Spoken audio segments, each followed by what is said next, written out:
இதயம் wishes you a very happy new year.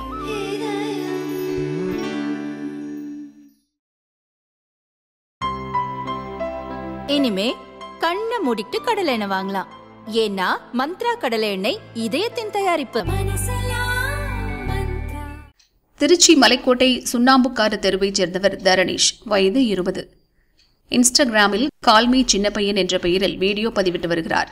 பைக்கில் சாகசம் செய்வதை வீடியோவாக எடுத்து பதிவிடுவது இவரது வாடிக்கை. கடந்த 17ஆம் தேதி கள்ளக்குறிச்சி நீலமங்கலம் மேம்பாலத்தில் கையை நீட்டியபடி பைக் ஓட்டினார். பைக் ஓட்டியபடி எழுந்து நின்று சாகசம் செய்தார். இதை வீடியோவாக எடுத்து இன்ஸ்டாகிராமில் பதிவிட்டார். மற்ற வாகன ஓட்டிகளை அச்சுறுத்தும் வகையில் இளைஞர் பைக் சாகசம் செய்ததாக ஆர்வலர்கள் வீடியோ ஆதாரத்துடன் கள்ளக்குறிச்சி போலீசில் புகார் கொடுத்தனர். தரணீஷை போலீசார் கைது செய்தனர். அவருக்கு பைக் கொடுத்த நண்பர் நிதிஷ்குமார் மீதும் வழக்கு பதியப்பட்டுள்ளது.